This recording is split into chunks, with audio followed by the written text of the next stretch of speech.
Alors, il n'y a pas besoin d'être grand clerc pour faire une évaluation. Je pense que depuis l'été 2023, on se rend compte que c'est une offensive qui est un peu mornée. Elle n'a jamais réussi à percer le système de défense russe. Et de leur côté, les Russes ont exprimé déjà en octobre 2022 qu'ils n'avaient aucune intention d'avancer. D'ailleurs, c'est quelque chose que j'avais écrit dans mes livres. Je ne pense pas que les Russes aient eu l'intention d'avancer au-delà de la barrière des langues. Et par conséquent, parce qu'eux avaient peur de toute façon d'avoir, j'imagine, de devoir s'engager dans une sorte de contre-insurrection, si vous voulez, s'ils entraient au-delà de la barrière des langues. Donc ils sont restés dans leur zone, j'allais dire presque de confort, qui est la zone russophone de l'Ukraine. Et à partir d'octobre 2022, ils ont clairement annoncé la couleur. Ils ont dit à partir de maintenant, nous n'avancerons plus. Notre objectif est de détruire, ils ont employé le terme moudre, nous allons moudre l'armée ukrainienne. Et en réalité, ça correspond à un des deux objectifs qu'avait formulé Vladimir Poutine le 24 février 2022, où il avait, au moment du déclenchement de l'opération militaire spéciale, comme les Russes l'appellent, il avait évoqué deux objectifs. Un était la dénazification, l'autre était la démilitarisation. Deux termes qu'il a repris de la déclaration de Potsdam de 1945 qui, en fait, prévoyait la politique à adopter à l'issue de la guerre contre l'Allemagne. Et l'objectif de dénazification a été atteint fin mars 2022, après l'encerclement de Mariupol. Et la démilitarisation de l'Ukraine, ou de l'armée ukrainienne plus exactement, car il s'agissait de démilitariser la menace sur les populations du Donbass, elle s'est faite en fait en plusieurs temps. Euh, En premier temps a été mai-juin 2022. À partir de ce moment-là, les Ukrainiens n'ont pratiquement plus l'armée qu'ils avaient en février. Et à partir de ce moment-là, les politiques ukrainiens disent à partir de maintenant, nous dépendons de l'Occident pour faire la guerre. C'est-à-dire qu'à partir de ce moment-là, leur armée n'existe plus et ils doivent recevoir un approvisionnement de leurs alliés occidentaux. Et donc cette première armée ukrainienne, si vous voulez, a été détruite fin mai, début juin 2022. Ensuite est venue une deuxième armée, littéralement, puisque l'armée ukrainienne a été réapprovisionnée en chars, en avions, en munitions, en artillerie, en munitions d'artillerie, etc., avec les restants de ce qu'avaient les ex-pays de l'Est comme armement de l'époque soviétique. Et cet équipement a duré jusqu'à la fin 2022. Et là, pratiquement, ce matériel a été détruit par les Russes de nouveau. Donc, c'est la deuxième démilitarisation, si vous voulez, que l'armée ukrainienne a subie. Et puis, à partir de janvier 2023, enfin décembre 2022, janvier 2023, les Ukrainiens demandent des armements plus modernes aux Occidentaux. Et c'est ce que font les Occidentaux jusqu'en l'été, c'est-à-dire fournir des chars Léopard 2, des chars Abrams, enfin toutes sortes de tous les chars qu'ils avaient dans leur inventaire et qu'ils avaient d'ailleurs en surplus, et y compris les matériels d'artillerie, les Césars, les HIMARS, etc. Et puis, à partir de l'été 2022, eh bien, ce matériel ne suffit plus. À partir du début de la contre-offensive de juin 2023, pardon, ce matériel ne suffit plus. Il a été détruit. Et là, les Occidentaux sont un peu pris, j'allais dire, au piège pratiquement, parce qu'ils avaient prévu que l'aide qu'ils allaient fournir à l'Ukraine allait permettre de conduire à la victoire, parce que l'idée était, avec une offensive en direction de la mer d'Azov, couper le dispositif russe en deux, avec d'un côté la partie orientale, Mariupol et le territoire russe, et puis sur la partie occidentale, l'Ukraine et la partie qui jouxte Zaporojie et Kherson. Euh, mais cette percée n'a jamais pu se faire. Les Ukrainiens n'ont jamais pu diviser, enfin couper en deux le dispositif russe, et par conséquent, leur armée se détruit au fur et à mesure. Et alors, actuellement, on est dans une situation où les Ukrainiens n'ont plus d'armes, n'ont plus de munitions, et surtout, plus gravement, ils n'ont plus d'hommes. Et là, on a nos médias pratiquement ont minimisé ce que j'avais déjà averti, ce que j'avais déjà annoncé dans mes livres déjà à la fin de l'année passée, c'est-à-dire que les Ukrainiens perdaient beaucoup plus d'hommes que ne le rapportaient nos médias, ce qui fait qu'on est parti sur une image très optimiste de la contre-offensive, mais en réalité, l'Ukraine, déjà pour faire sa contre-offensive, avait déjà dû commencer à racler les fonds de tiroir pour avoir suffisamment d'hommes pour alimenter leur contre-offensive. Or, ça n'est pas arrivé, ils n'ont pas assez d'hommes et aujourd'hui, ils manquent de tout et ils ne parviennent plus à alimenter non plus une contre-offensive parce que là, je crois qu'aujourd'hui, tout le monde a bien compris que les Ukrainiens n'ont plus une capacité offensive du tout. Mais maintenant, ce qui se passe, c'est qu'ils n'ont même plus de capacité défensive. Et on voit que depuis la fin août, je dirais, le mois d'août de cette année, eh bien, ce sont les Russes qui sont à la manœuvre, ce sont les Russes qui ont l'initiative. Les Russes n'ont pas l'intention d'avancer beaucoup dans le territoire ukrainien parce que, comme je l'ai dit, ils n'ont pas envie de se confronter à une population qui leur sera sans doute beaucoup plus hostile que celle de l'Est et du Sud du pays, qui était globalement, d'abord qui est russophone, qui est de culture russe, qui est historiquement qui a une histoire avec la Russie qui est très forte et qui, depuis 2014, avait subi les exactions de Kiev. Parce que ça, c'est un élément qu'on ne doit pas oublier dans cette équation. Nos médias ont toujours essayé de faire croire que l'Ukraine était un pays unique avec une seule nation, qui tout le monde se tenait la main. En réalité, ça n'est pas tout à fait le cas. En 2014, avec l'abolition de la loi sur les langues officielles juste après le coup de Maïdan, eh bien, on a vu une scission entre le sud et le nord du pays, enfin entre le sud-est et le nord-ouest. Le nord-ouest étant de culture, j'allais dire ukrainienne, mais c'est un mélange de culture magyar, polonaise, un peu ukrainienne. Alors que dans le sud-est, c'est une culture qui est essentiellement russophone et russe, ethniquement russe. Et on a déjà, en 2014, on avait déjà eu cette scission. Le gouvernement de Kiev a réussi à maintenir l'ordre de manière très brutale. Et cette brutalité a maintenu un semblant d'équilibre, mais a aliéné les populations du sud du pays de Kiev. Et donc, aujourd'hui, comme je l'ai dit tout à l'heure, la Russie se trouve un peu dans sa zone, une zone amie en quelque sorte. D'ailleurs, on voit très bien qu'il y a très peu d'actions de résistance et les seules actions qu'il y a sont des agents du SBU, donc des services spéciaux ukrainiens qui font des coups de main et des actions de sabotage. Mais sinon, on n'a pas de mouvement de résistance à proprement parler dans ces régions-là.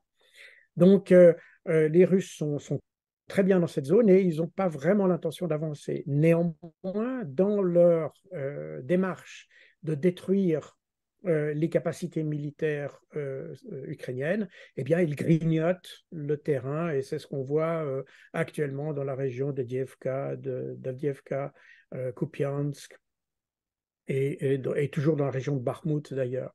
Donc voilà un petit peu le paysage qu'il y a actuellement en Ukraine. À ceci s'ajoutent des problèmes internes à l'Ukraine parce que depuis le début de cette année, avec la bataille de Bakhmut, il y a eu une sorte de scission ou en tout cas des tensions entre le commandement militaire et Zelensky.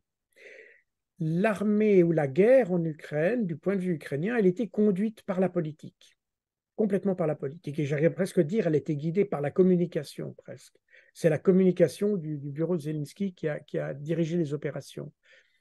Et elle est entrée en collision, si vous voulez, avec la décision ou les intentions des militaires ukrainiens, qui sont représentés notamment actuellement par le général Zaloujny. Et déjà avec la bataille de Bakhmout, qui, comme vous le savez, était très meurtrière pour les Ukrainiens, le général Zaloujny avait déjà exprimé des doutes sur la stratégie qu'il voulait appliquer à Bakhmout et avait préconisé très tôt, ce que j'ai écrit dans mon livre l'année passée, mais c'était bien ce que Zaloujny voulait aussi, c'est-à-dire il y avait l'idée de comment de retirer les forces de Bakhmout, les dégager en quelque sorte, de façon à ne pas sacrifier toutes ces troupes et garder une capacité opérative, si vous voulez. Zelensky n'en a pas voulu pour des questions de prestige et des questions j'allais dire, de communication, pourrait-on presque dire. Je pense qu'il a voulu voir à Bakhmout une bataille un peu sacrificielle. Et du coup, eh bien, les Ukrainiens ont perdu des ressources précieuses qui leur seraient très utiles maintenant et qu'ils n'ont plus. Et donc aujourd'hui, on voit au sein de la conduite ukrainienne, à la fois politique et militaire, on voit des tensions, on parle d'arrestation de Zaloujny ou de limogeage de Zaloujny. On a vu que l'aide de camp ou le second de Zaloujny a été l'objet d'un attentat à la bombe. Bref, on voit qu'il y a une certaine instabilité qui se dégage actuellement en Ukraine. Les sondages qui ont été faits en Ukraine ont montré que la popularité de Zelensky est en chute libre et donc il n'est plus soutenu par sa population. Et les tensions entre les militaires et les politiques semblent s'accentuer de jour en jour. Donc voilà un petit peu le paysage en ce début novembre 2023.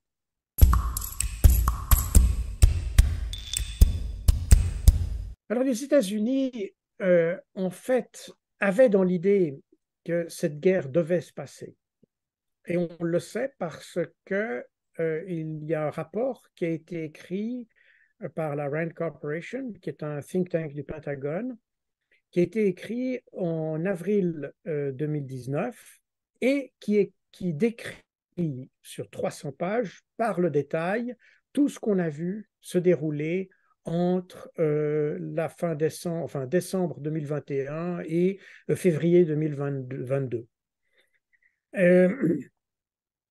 Et on retrouve à peu près tous les éléments, y compris ce qu'on a retrouvé, par exemple, la tension entre l'Arménie et l'Azerbaïdjan, les tensions en Asie centrale. Ce document contient à peu près tous les éléments de politique étrangère qu'on a vus ces 2 dernières années. Donc, il y a clairement une manœuvre américaine derrière ce conflit qui avait pour objectif d'affaiblir la Russie.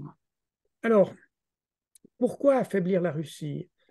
En réalité, il y a de nombreuses théories là-dessus. Je me base sur ce qu'avaient écrit les commentateurs politiques américains avant la guerre de 2022 ou l'intervention russe de 2022. Et il y avait déjà l'expression de l'idée d'affaiblir la Russie, pas seulement pour le simple plaisir d'affaiblir la Russie, mais aussi pour éviter qu'elle puisse devenir un allié robuste pour la Chine. Les Américains ont toujours comme objectif central de leur politique étrangère l'affaiblissement de la Chine, qu'ils voient comme leur principal challenger, à la fois sur le plan économique, sur le plan de l'influence aussi, et surtout probablement sur l'influence dans la zone Pacifique. Le Pacifique a toujours été le précaré des États-Unis, bien plus que l'Atlantique d'ailleurs. Et c'est la raison pour laquelle les Américains ont une fixation sur la Chine. Et on a naturellement toutes ces rumeurs de tension entre Taïwan et la Chine, enfin, qui sortent un peu du cadre de notre discussion, mais qui sont en arrière-plan. Et pour éviter que la Chine puisse s'adosser à un adversaire robuste, l'idée était d'affaiblir la Russie. Et l'affaiblir de plusieurs moyens, de manière, d'abord l'affaiblir sur le plan de la politique étrangère et économique, c'est-à-dire faire qu'elle ne représente plus rien sur la scène internationale. Et puis, deuxièmement, un affaiblissement aussi structurel, puisqu'il y avait cette idée et il y a toujours cette idée d'ailleurs, de démembrer la Russie, ou pour prendre la terminologie exacte du département d'État américain, pour décoloniser la Russie. C'est-à-dire que vous savez que la Russie est une fédération, que cette fédération est composée d'entités politiques qui elles-mêmes représentent des entités souvent ethniques différentes. Et l'idée, c'était de fragmenter la Russie en une multitude d'entités ethniques et d'en faire une sorte enfin oui, de la faire éclater en quelque sorte. Et les modèles qui existent sont entre 18 et 35 pays qui seraient faits à partir de la Russie. Et ça n'est pas simplement une vue de l'esprit. Il y a eu l'année passée, donc en 2022 et 2023, il y a eu 5 conférences internationales patronnées par les États-Unis qui ont été organisées pour organiser précisément et structurer la subversion, pourrait-on dire, en Russie et ainsi la fragmenter. Donc il y a vraiment l'idée de faire disparaître la Russie à terme, de façon à ce que la Chine soit totalement isolée sur l'échiquier mondial. Voilà, ça, c'était le plan en quelque sorte. Et on sait par ailleurs, puisqu'on a une interview de Alexei Arestovitch, qui était principal conseiller de Volodymyr Zelensky et qui risque d'ailleurs d'être son prochain challenger s'il y a un changement de gouvernement en Ukraine. Alexei Arestovitch avait dit en mars 2019, c'est-à-dire un mois avant les élections qui ont porté Zelensky au pouvoir, il avait dit que l'objectif de l'Ukraine était d'entrer dans l'OTAN, mais que, étant dans une situation tendue avec la Russie et pratiquement en état de guerre, on est en 2019, je le rappelle, étant en état de guerre avec la Russie, il fallait pratiquement avoir une confrontation avec la Russie, de sorte que la Russie puisse être vaincue, qu'on puisse lui appliquer toutes les sanctions nécessaires et qu'elle soit définitivement vaincue et qu'elle ne soit plus présente sur la scène internationale. Et à ce moment-là, les alliés, les membres de l'Alliance Atlantique, auraient donné leur accord à l'entrée de l'Ukraine dans l'Alliance Atlantique. C'est un projet un peu fou, mais là aussi, dans cette interview que Arestovitch donne à la chaîne de télévision Apostrophe en Ukraine, c'est une interview d'environ un quart d'heure, en tout cas les morceaux que j'ai vus, et dans cette interview, il décrit avec une grande précision la manière dont l'Ukraine devra entrer en guerre avec la Russie à la fin 2021, début 2022. Donc 2 ans avant le début de l'offensive russe, on savait déjà qu'on allait entrer en guerre et donc il fallait avoir une provocation. C'est la raison pour laquelle, d'ailleurs, Volodymyr Zelensky, le 24 mars 2021, a publié son décret pour la reprise de la Crimée et du sud du pays, qui a déclenché la préparation de l'armée ukrainienne en vue d'une offensive contre le Donbass. Et c'est la détection de cette offensive qui a, de son côté, déclenché la décision des Russes d'intervenir dans le Donbass pour protéger les populations du Donbass. Donc on voit très bien que cette guerre est bien le résultat d'un calcul assez fouillé qui malheureusement se base sur des appréciations fausses de la Russie. On a évalué la Russie comme beaucoup plus faible qu'elle ne l'était en réalité. Et par conséquent, l'effet des sanctions que l'on voyait, comme d'ailleurs l'avait dit Bruno Le Maire sur Europe numéro 1, il avait dit que la Russie s'effondrerait et que la population souffrirait. Eh bien, rien de cela s'est passé parce que l'économie russe était beaucoup plus robuste, beaucoup plus résiliente que ce que les Occidentaux avaient prévu. Son armée était beaucoup plus efficace que ce qu'on a bien voulu raconter sur nos médias. En fait, on a fait un petit peu la méthode Coué sur nos grands médias pour se persuader que la Russie était faible. Or, elle n'était pas faible, elle a résisté et par conséquent, une guerre qui aurait dû durer que quelques jours, finalement, s'est étendue jusqu'à 20 mois maintenant et peut-être environ 2 ans, qui sait. Mais ce qu'il y a de sûr, c'est qu'on a très mal estimé les risques de cette aventure. Alors, ce qui est intéressant, c'est que j'ai cité tout à l'heure le rapport de la Rand Corporation, mais dans le rapport de la Rand Corporation, qui proposait la stratégie pour affaiblir la Russie, à la fin de ce rapport, les auteurs du rapport écrivent: nous vous présentons cette stratégie, mais nous vous recommandons de ne pas l'appliquer parce que la Russie est certainement beaucoup plus forte que ce qu'on imagine, qu'elle a une économie qui va résister bien mieux que ce qu'on imagine, et que le seul effet d'appliquer cette stratégie va être d'affaiblir l'Ukraine, de lui faire subir des pertes importantes et lui faire subir des pertes territoriales importantes. Donc on savait en 2019 que l'application de cette stratégie allait provoquer la chute de l'Ukraine, allait provoquer, en fait, on savait qu'on allait sacrifier l'Ukraine en 2 mois. Et donc, il y a quelque chose d'extrêmement pervers dans la manière dont les autres... Parce que tous ces documents sont ouverts, hein, il n'y a pas de documents qui sont confidentiels dans ce que j'ai cité, ils étaient parfaitement accessibles, on pouvait donc les consulter, et ils ont été consultés sans aucun doute par toutes les chancelleries occidentales.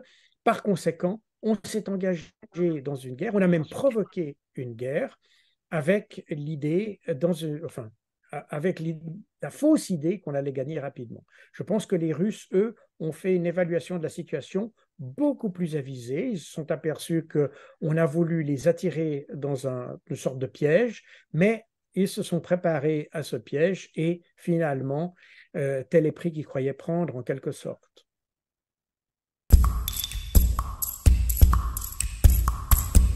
Je pense qu'on peut étendre le raisonnement à l'ensemble de l'Europe, y compris, donc pas seulement l'Union européenne, mais disons l'Europe en tant que continent, si vous voulez, ou partie de continent. Euh, il y a je pense qu'on n'a que des résultats négatifs à cette affaire. La première, c'est que l'Europe, en tant qu'Union européenne, cette fois-ci, c'est-à-dire comme entité multilatérale, a montré sa faiblesse diplomatique. C'est-à-dire que durant toute la crise, la diplomatie européenne a été inexistante. Et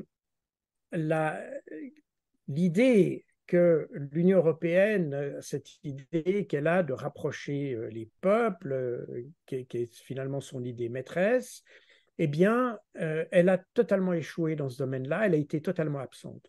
Mais on peut étendre ce raisonnement aux autres diplomaties occidentales parce que finalement, on a vu que pendant toute cette période de 20 mois qui nous sépare du début de l'opération, pratiquement la diplomatie occidentale elle a essayé, son seul effort, si vous voulez, a été d'essayer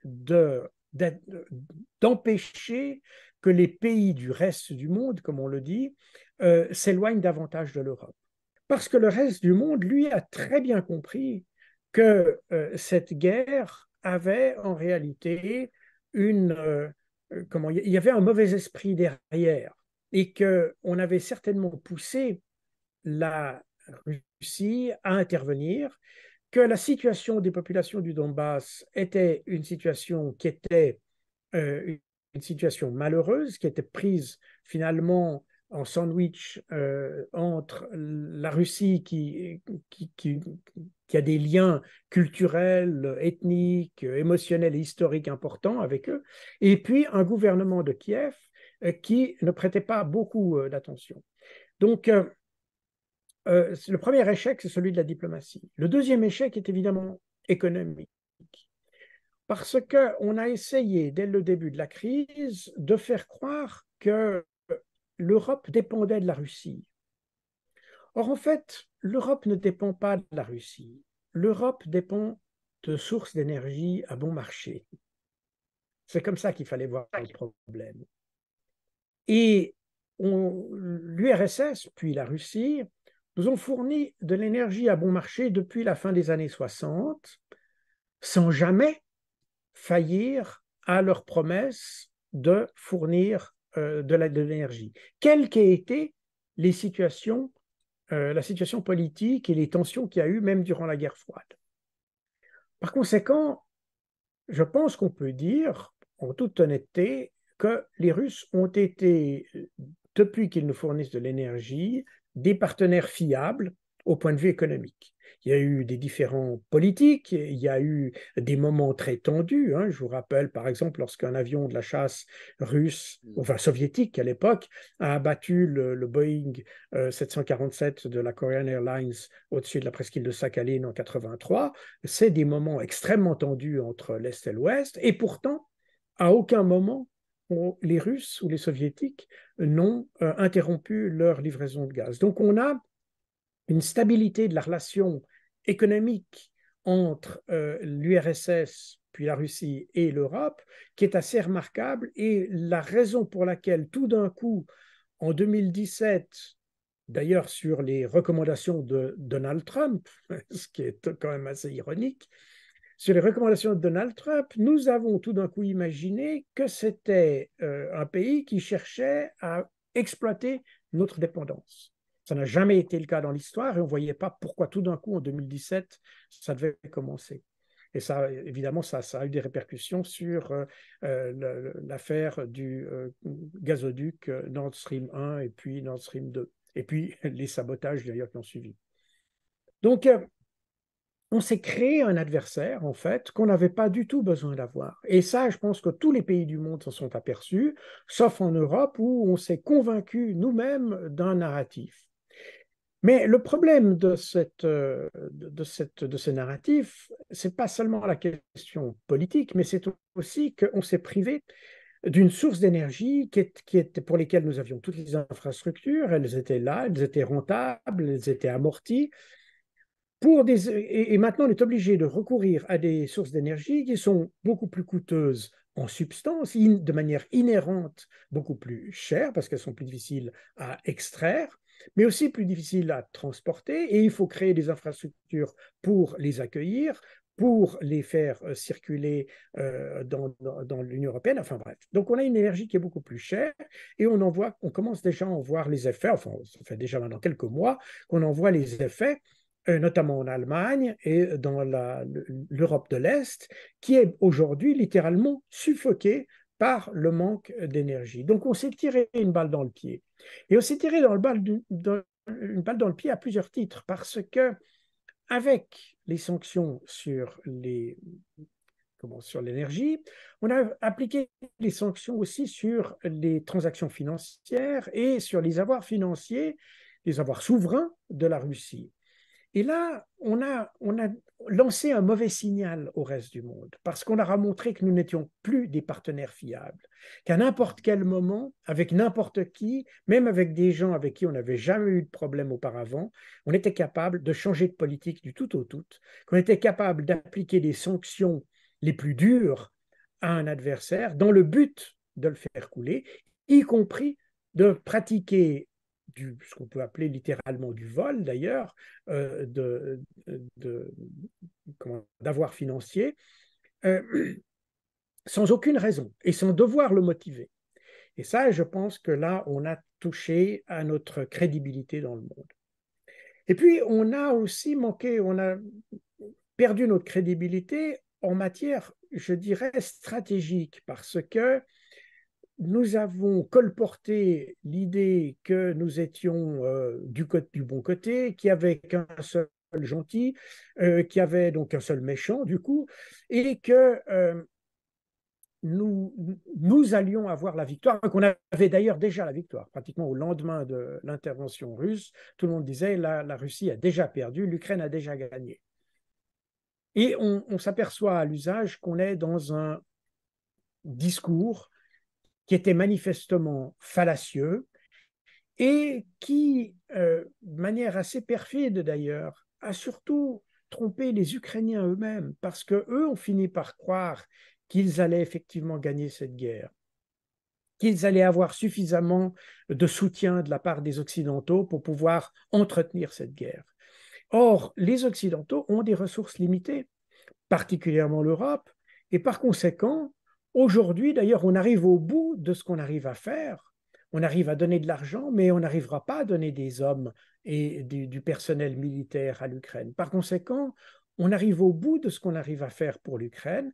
Et l'Ukraine, aujourd'hui, se trouve un peu complètement isolée. Et c'est d'autant plus marquant que, avec l'explosion du conflit israélo-arabe, on réoriente des ressources qui étaient destinées à l'Ukraine vers le Moyen-Orient. Et l'Ukraine constate qu'on l'a poussée dans un conflit, lui a promis une victoire, puis en réalité, eh bien, elle est, si vous me passez l'expression, le dindon de la farce en réalité, parce que aujourd'hui, on se désintéresse de l'Ukraine et puis on s'intéresse tout d'un coup à la situation en Israël et on donne la priorité à Israël. Et donc, c'est ce qui explique d'ailleurs en grande partie les tensions que l'on constate en Ukraine, dans la conduite à la fois politique et militaire de l'Ukraine, parce que les gens se sont abandonnés. C'est d'ailleurs exactement ce que disent les militaires ukrainiens qui sont capturés. Ils disent, mais nous, on croyait qu'on allait arriver là et puis que les Russes allaient fuir quand on arrive. Or, ça n'est pas le cas.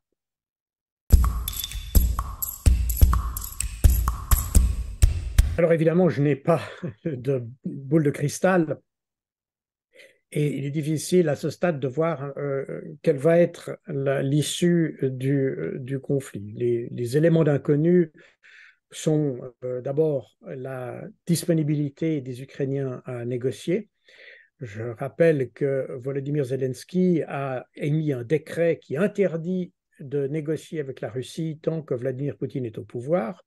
Donc on est dans une situation un petit peu finalement de cul-de-sac de ce point de vue-là. D'autre part, il y a les tensions à l'intérieur de l'Ukraine qui doivent certainement à un moment donné aboutir à quelque chose et à définir une politique. Est-ce qu'on continue la guerre selon des modalités à définir ou est-ce qu'on s'engage dans des négociations? Et une partie des réponses à ces questions se trouvera dans l'hypothèse que les élections et qui devraient se tenir l'année prochaine en Ukraine soient maintenues, ce que Zelensky se refuse à faire pour l'instant, mais que le reste de la classe politique ukrainienne voudrait bien avoir, parce qu'en réalité, j'ai l'impression que beaucoup de gens en Ukraine voudraient ne plus avoir Zelensky à leur tête. Donc là, on a déjà un élément d'inconnu. L'autre élément d'inconnu, c'est naturellement les Occidentaux. Du côté américain, on s'aperçoit que la guerre en Ukraine commence à devenir un boulet et qu'il faut trouver une solution et que parmi les solutions possibles, la négociation est probablement celle qu'il faudra envisager. Les Américains n'envisagent pour l'instant apparemment pas de négocier avec les Russes. En revanche, apparemment, ils essayent de pousser les Ukrainiens à aller vers une solution négociée. Alors, si on va vers une solution négociée, eh bien, il faut savoir selon quelle modalité. Et il est clair que, il faut savoir peut-être que l'année passée, déjà le 25 février, mais surtout de manière plus importante, à la fin mars 2022, alors que Mariupol était encerclé, Zelensky a fait une proposition à la Russie que la Russie était prête à considérer et avait vu d'ailleurs très favorablement. Cette proposition visait à retirer toutes les forces russes du territoire ukrainien, d'avoir un statut pour les deux républiques du Donbass et la Crimée qui devait être encore à négocier. Et puis, l'Ukraine s'engageait à ne pas entrer dans l'OTAN, mais à avoir des garanties de sécurité qui étaient garanties par un certain nombre de pays européens, parmi lesquels, d'ailleurs, la Russie. Et la Russie s'était prononcée favorablement dans ce projet, qui est un projet qui était d'ailleurs signé par le chef de la délégation ukrainienne. Et puis, les Occidentaux sont intervenus, Boris Johnson en particulier, et puis ensuite les Américains, pour dire à Zelensky, tu ne continues pas avec ta proposition, tu la retires, et si tu ne la retires pas, on t'aide plus. Et donc, Zelensky, en mars 2022, a échangé la paix contre un soutien jusqu'à nécessaire des Occidentaux. Ce qui fait qu'aujourd'hui, près de 20 mois plus tard, 18 mois plus tard, les Russes vont certainement pas reprendre les mêmes conditions que les Ukrainiens avaient refusées en mars 2022. Donc, ce seront nécessairement des conditions plus rigoureuses que celles que les Ukrainiens ont refusées. Et ce sera, au vu de la maîtrise dont les Russes ont actuellement du champ de bataille, il faut supposer que ce seront probablement au terme de la Russie que vont se dicter les conditions de ces négociations. Ce qui les rend d'ailleurs extrêmement hasardeuses parce que, comme vous le savez, une négociation, ça doit satisfaire les deux parties et pas seulement une seule. Par conséquent, on va se trouver dans une situation extrêmement difficile pour l'Ukraine. Et psychologiquement aussi difficile parce que, en réalité, depuis mars 2022, l'Ukraine n'a fait que péjorer sa situation. Elle n'a pas amélioré sa situation. Donc elle a renoncé à une paix qui aurait été très favorable, qu'elle avait proposée elle-même et que les Russes étaient prêts à accepter en mars 2022.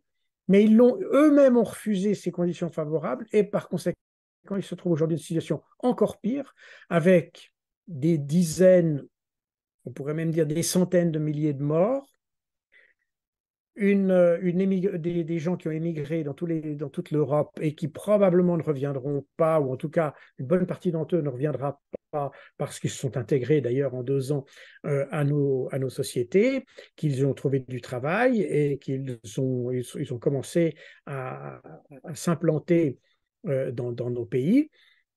Et puis, d'autre part, l'Ukraine reste un pays extrêmement corrompu, reste un pays qui est à reconstruire et dont les capacités à la fois industrielles et économiques sont extrêmement précaires à ce stade. Donc, les perspectives ne sont pas très heureuses pour celui qui voudrait y retourner. Par conséquent, on peut imaginer qu'une bonne partie des gens ne retourneront pas. Donc, l'Ukraine se trouve face à un certain nombre de défis et ces défis vont être, si vous voulez, accentués par les conditions dans lesquelles des négociations pourraient se faire. Maintenant, négociation, c'est une partie, mais comme je l'ai dit tout à l'heure, le principal obstacle aux négociations, enfin, il y a deux obstacles aux négociations. Il y a naturellement Zelensky qui avait dit qu'il ne négocierait pas avec la Russie tant que Vladimir Poutine est au pouvoir, ça c'est la première chose. Et la deuxième chose, c'est que les Russes ne sont pas pressés de négocier. Ils ont actuellement, comme je l'ai dit tout à l'heure, ils ont l'initiative sur à peu près la totalité de la ligne de front. Par conséquent, le temps joue en leur faveur. Et ils n'ont pas besoin aujourd'hui d'avoir des négociations. Le gouvernement russe est toujours déclaré prêt à négocier. La population russe est tout à fait favorable à des négociations. Ça, c'est depuis le début d'ailleurs de l'opération. La population russe a d'ailleurs exactement la même position que le gouvernement, c'est-à-dire nous, on est prêt à négocier, simplement, vous devez répondre à nos soucis, en quelque sorte, ou à nos préoccupations, et puis on négociera. Mais la population russe, ça suit assez fidèlement et de manière assez régulière, d'ailleurs, quand on voit les sondages, depuis le début de l'année passée. Donc, les Russes ne sont pas pressés. Les Russes préfèrent attendre le moment qui leur est le plus favorable pour négocier. Et par conséquent, si vous voulez, actuellement, il n'y a pas, à part les Américains qui voient que, enfin les Occidentaux d'ailleurs, qui voient que lentement cette guerre devient un poids à la fois politique, économique et stratégique, alors, et qui essayent un peu de pousser discrètement les Ukrainiens à négocier, mais sinon, les deux participants, enfin les deux parties au conflit, ne sont pas pressés de négocier à ce stade. Si on ne négocie pas, on fait la guerre. Et en ce moment, vu les capacités de soutien qui se réduisent de plus en plus de la part de l'Occident, vu les capacités militaires qui se réduisent aussi de jour en jour du côté ukrainien, et le renforcement permanent des forces russes de l'autre côté, eh bien, on a un peu l'impression que effectivement, les Russes n'ont aucun intérêt, si vous voulez, à négocier rapidement, et que plus le temps passe, plus ils gagnent des positions, plus ils gagnent du terrain, plus ils détruisent des capacités militaires ukrainiennes, et plus leur situation s'améliore. Par conséquent, actuellement, c'est triste à dire, mais la guerre est en train de favoriser le côté russe sans aucun doute. Et c'est dommage parce que euh, si on avait fait une évaluation beaucoup plus honnête des capacités russes et des capacités ukrainiennes d'ailleurs en mars 2022, on aurait compris qu'il aurait mieux valu arrêter les frais tout de suite et puis avoir une Ukraine qui soit encore viable, alors qu'aujourd'hui, si le conflit devait s'arrêter, on n'aurait probablement pas une Ukraine viable, ou en tout cas difficilement viable, sans un apport financier ou économique considérable de la part de l'Occident. Et la volonté d'ailleurs de l'Union européenne d'accélérer l'intégration de l'Ukraine dans ses rangs pourrait très bien lui coûter extrêmement cher. Et d'ailleurs, certains pays de l'Union européenne montrent des hésitations pour cette intégration parce qu'ils se rendent bien compte que ça ne va pas être sans un prix à payer. Et par conséquent, plus le temps passe, plus la situation se dégrade pour l'Ukraine, malheureusement. Et on est là dans une situation où je ne sais pas où ça ira, mais actuellement, je pense on observe la somme des erreurs stratégiques qui ont été faites en Occident depuis 2014 en réalité, puisque la première erreur a été de ne pas mettre en œuvre les accords de Minsk, qui auraient été finalement la solution, qui aurait donné une solution, j'allais dire, fédéraliste à l'Ukraine, qui aurait répondu aux soucis des Russes concernant la minorité russophone ou ethniquement russe de l'Ukraine, et qui aurait finalement rétabli, si vous voulez, les conditions pour que la Russie n'intervienne pas. Mais on a loupé ce coche-là. Ensuite, on a poussé l'Ukraine à faire un conflit en pensant que la Russie serait incapable de soutenir un effort de guerre. C'était faux. On a pensé que la Russie serait incapable de soutenir les sanctions et la masse et la soudaineté des sanctions qu'on allait lui appliquer. C'était faux. Et en confisquant les avoirs russes, on allait l'asphyxier. L'embargo sur les produits pétroliers et les produits gaziers, on allait l'empêcher de financer la guerre. C'était faux. Et aujourd'hui, on s'aperçoit que si on voit les chiffres du Fonds monétaire international ou de la Banque mondiale, là je peux me tromper en ce moment, mais il me semble que c'est le Fonds monétaire international, que la Russie est plutôt en croissance pour cette année, et même une croissance un peu plus élevée que celle qui avait été prévue au début de l'année, alors que l'Occident tend à être en récession. Donc on a vraiment fait tout faux. Et je pense qu'aujourd'hui, nous allons payer, et surtout les Ukrainiens vont payer le prix de nos erreurs. et des erreurs de nos dirigeants depuis une année et demie et depuis, comme je l'ai dit, depuis même 2014 en réalité. Voilà un petit peu l'image de la situation telle que je me la représente.